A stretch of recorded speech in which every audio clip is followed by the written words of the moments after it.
আমি আর যাইব না মোল্লার কাছে, তওবা করেছি। আমি আর যাইব না মোল্লার কাছে, তওবা করেছি। আমার মুর্শিদ নামের পাক নামের, আমার মুর্শিদ কেবলার পাক নামের কসম খেয়েছি। আমি আর যাব না মোল্লার কাছে, তওবা করেছি। নাউজুবিল্লাহ, নাউজুবিল্লাহ। আমরা বলবো তুমি এই গান ঠিক না, তোমার জন্য দরকার। আমরা আর খাবো না কিসবিরি, তওবা করেছি। আমি আর খাবো না মালা বিড়ি, তওবা করেছি। গাঁজা খাবো সব সময় মোরা, গাঁজা খাবো সব সময় মোরা, কসম খেয়েছি। আমি আর খাবো না কিসবিরি, তওবা করেছি। আমি আর খাবো না মালা বিড়ি, তওবা করেছি। এই সমস্ত কথা তোমাদের জন্য প্রযোজ্য, কারণ তোমরা মোল্লার কাছে যাইবা না। মোল্লার কাছে চাইলে যাও, না চাইলে নাই। কারণ তোমার মতো ব্যক্তির মুখ দিয়ে এমন অসভ্য কথা আসতে পারে, তোমার মুখ দিয়ে এরকম কথা আসতেই পারে। গোলাম মঈনুদ্দিন এখনো বলবো, তুমি কোনো মাজারের নাম বিক্রি করে খাইবা না, তুমি কোনো ইসলামের নাম বিক্রি করে খাইবা না। মাথার মধ্যে যে টুপি পরছো সেই টুপি তোমার জন্য মানায় না। আমরা স্পষ্ট বলবো, তুমি যে সমস্ত কথা বইলা ইসলামকে তুমি প্রশ্নবোধক করতেছ, ইসলামকে তোমরা যেভাবে প্রশ্নবোধক মানুষের কাঠগড়ায় দাঁড় করাইতেছ, প্রশ্নের কাঠগড়ায়, একদিন তুমি দেখবা বাংলার জমিনে যে সমস্ত তৌহিদি জনতা যারা সচেতন আছে, তাদের লাথি উস্তা খায়া দুনিয়ার মায়া ত্যাগ করতে হবে। এই জন্য মেরে দোস্ত ভাই বুজুর্গ, যেন তেন কথা বলবেন না, যেন তেন কথা বলে ফিতনা ফাসাদ সৃষ্টি করবেন না। আমরা যে কথাগুলি বলতে চাচ্ছিলাম, আমাদের কবরের সামান নিজের কবরকে নিজেই গুছায় নিতে হবে। কবর এমন একটা ঘর, সব সময় ডাকে আনা বাইতুল ওয়াহদা, আমি একাকিত্বের ঘর। আনা বাইতুল জুলমা, আমি অন্ধকারের ঘর। আল্লাহু আকবার। এই ঘরের সামানা যদি নিয়ে যাইতে পারি, তাহলে আমরা কবরকে গুছায় রাখতে পারলাম। আর যদি আমরা এই কবরের সামানা না নিয়ে যাইতে পারি, তাহলে আমরা কবরের সামানা না নিয়ে যাইতে পারার কারণে আমরা আমাদের আখের গুছাইতে পারি নাই। এই জন্য মেরে দোস্ত ভাই বুজুর্গ, একটি হাদিস বলে শেষ করে দিব, যে হাদিসের মধ্যে আল্লাহ রাসূল সাল্লাল্লাহু আলাইহি ওয়াসাল্লাম বলছেন, আল কবরু ইযা উযিয়াল মাইয়িতু ফি কবরিহি জাআল কুরআন ইনদা রাসি। ইযা উযিয়াল মাইয়িতু ফি কবরিহি জাআল কুরআন ইনদা রাসি ওয়াস সালাতু আন ইয়ামিনি ওয়াস সিয়ামু আন শিমালি ওয়াসাইরিস সালিহিন ইনদা রিজলাইহি। আল্লাহর নবী ফরমান, একটা মাইয়েতকে যখন কবরে রাখা হয় আর তাকে যখন কবরের মধ্যে শোয়া দেওয়া হয়, ঠিক ওই মুহূর্তে কবরের মধ্যে তিনজন নামিয়া যখন তাকে কবরে রাখে, কবর তাকে গ্রহণ করে এমন ভাবে ওই মৃত ব্যক্তি যখন সে কবরের মধ্যে শুয়া পড়ে, তিনজন মিলা নামায়, একে একে সবাই উঠে চতুর্দিক দিয়া মাটিগুলি বরণ করে মৃত ব্যক্তিকে, আবার উপর দিয়া খাটিয়া যখন তার বিছায়া দেয়, খাটিয়া উপর দিকে সামিয়ানা হিসাবে যখন ব্যবহার করা হয়, আবার দেখা যায় মানুষগুলি একে একে চলে যায়, কেউ থাকে না, কেউ তো আর থাকে না। মাইয়াত তখন একা একা ঘুমায়, মাইয়াত তখন একা একা ঘুমায়, একা একা মৃত ব্যক্তি ঘুমায়। মৃত ব্যক্তিটা তখন একলা একলা শুয়া শুয়া ভাবি, আমার মরণ কালে ডুলবাসি বাজাইও তরিকার ভাই, আমার মরণ কালে ঢোলবাসি বাজাইও, আমার মরণ কালে ঢোলবাসি বাজাইও তরিকার ভাই, আমার মরণ কালে ঢোলবাসি বাজাইও।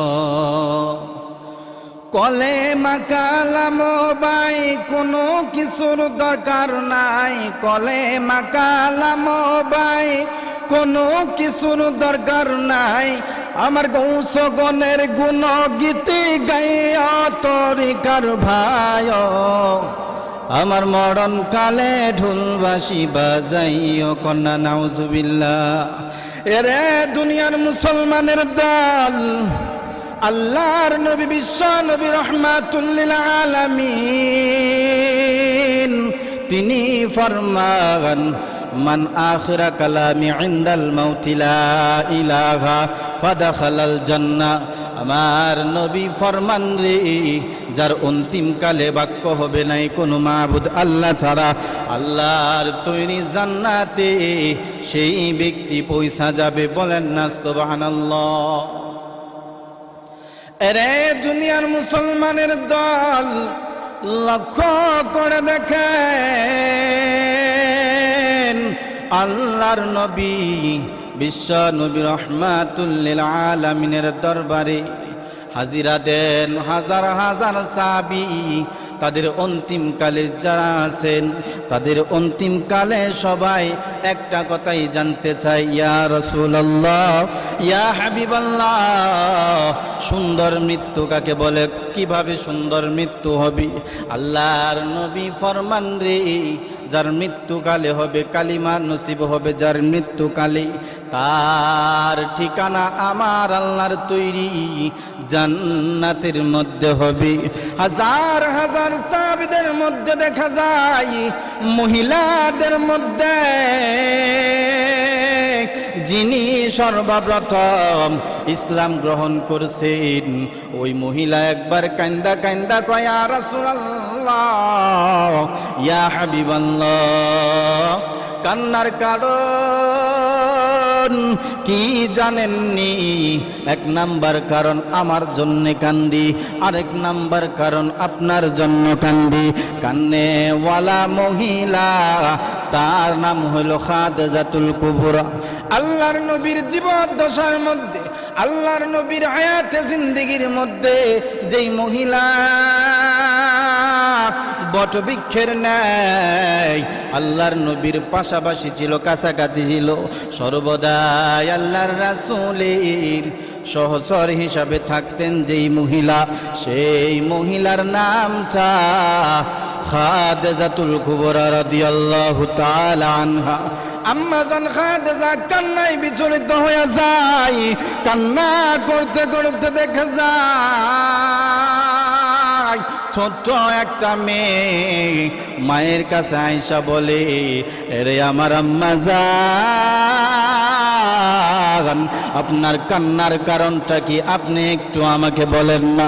আম্মা জান ডাক দিয়া বলেন, আরে ফাতেমা, কান্নার দুইটা কারণ। এক নাম্বার কারণ তোমার আব্বার জন্য কান্দি রে ফাতেমা, এরে ফাতেমা। দুই নাম্বার কারণ হইল আমি নিজের জন্য কান্দি। আম্মা জান ফাতেমা আবার প্রশ্ন করলেন, আম্মা জান আমার আব্বার জন্য কেন কান্না করেন? এক নাম্বার কারণ যখন বর্ণনা করেন আবার কান্নাটা প্রখরতা হয়ে যায়। কান্না করতে করতে দেখা যায় খাদিজা এমন হয়ে গেছে কথা বলাও সম্ভব না। কারণটা কি জানেননি? এক নাম্বার কারণ হইল আল্লাহর নবীর জন্য কান্দে। আম্মা জান খাদিজা বলেন, ইয়া রাসূলুল্লাহ, ইয়া হাবিবাল্লাহ, আমার কান্নার কারণ আপনার জন্য কান্দি গো রাসূল। দুনিয়ার মধ্যে আমি যতদিন বেঁচেছিলাম ইয়া রাসূলুল্লাহ, আপনার সাথে যতদিন আমি উঠা বসা করেছি, আপনার সাথে যত পর্যন্ত আমি পরিচিত ছিলাম, ততদিন আপনার পাশে আমি দাঁড়ায়া থাকতাম, সব সময় থাকতাম। হাটে হোক বাজারে হোক যেখানেই হোক আপনি দিনের দাওয়াত দিতেন, আমি আপনার পাশে পাশে ছিলাম। আমি খাদিজা যদি চলে যাই, ইয়া রাসূলুল্লাহ ইয়া হাবিবাল্লাহ, আপনার পাশে আয়েশা কে দাঁড়াইবে? ওগো আল্লাহর নবী, বিশ্ব নবী, রাহমাতুল লিল আলামিন, আমি যেদিন দুনিয়ায় থাকবো না আপনার পাশে আয়েশা কে দাঁড়াইবে? মার কান্না দেখিয়া ছোট্ট একটা মেয়ে কান্না করে করে বলে, আম্মা জান, ওগো আম্মা জান, আপনি আর কান্দেন না গো আম্মা, ওরে আমার আম্মা জান, আপনার কান্না আমি আর সহ্য করতে পারি না গো আম্মা জান, আপনি কান্না করিয়েন না গো আম্মা। আমি ফাতেমা ওয়াদা দিলাম, আপনি যদি দুনিয়াতে না থাকেন আমার বাবার পাশে আমি সব সময় দাঁড়ায় থাকবো। বলেন না সুবহানাল্লাহ। এরে দুনিয়ার মুসলমানের দল, এক নাম্বার কারণ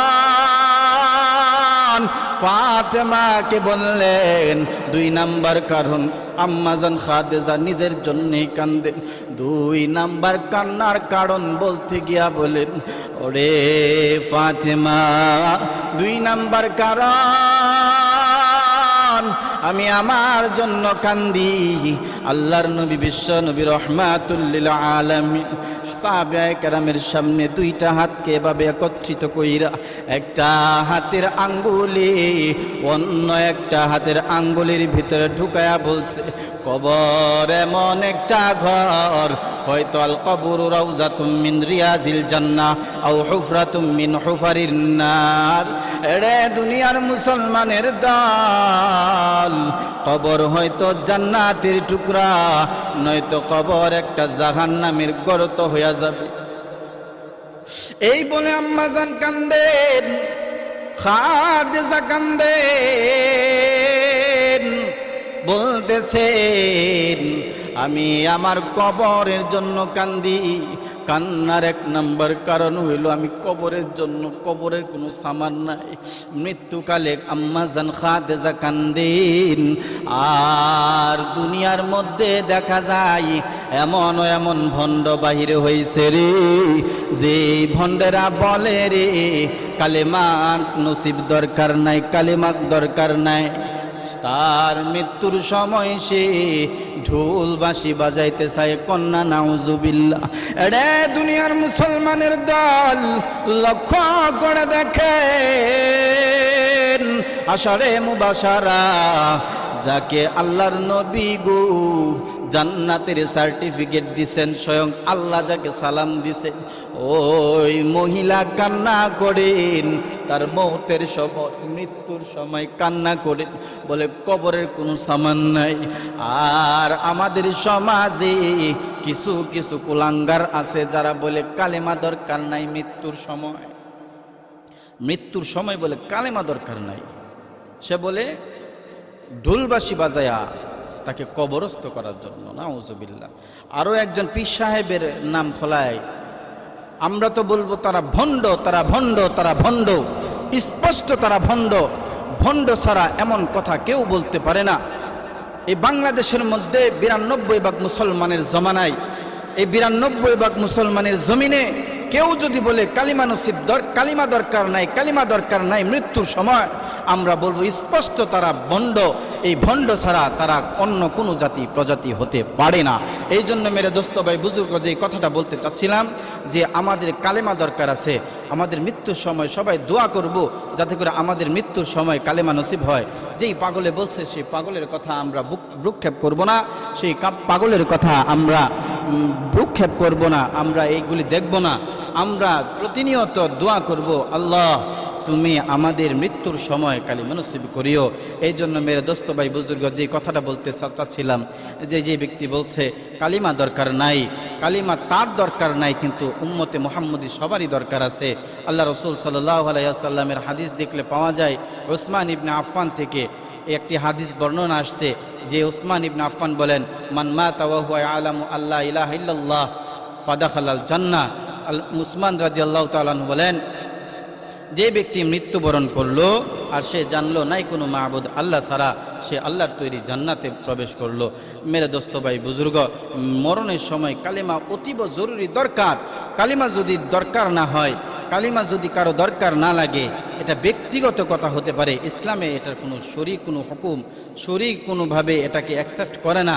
এই জন্য আমরা বলবো যারা বলে কালিমা দরকার নাই, তার দরকার না হতে পারে কিন্তু আমাদের বড় দরকার।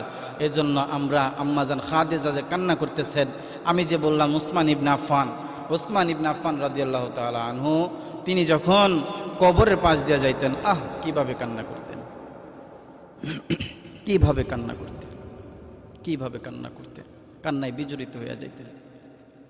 উসমান রাদিয়াল্লাহু তাআলা আনহু তিনি যখন কবরের পাশ দিয়া যায় আর কান্না করে, কান্নার কারণ জিজ্ঞাসা করলে উসমান বলে, এরে আমার সহোদরা ভাই, এরে আমার সাথী ভাইরা, তোমরা তো জানো না আমি কেন কান্না করি।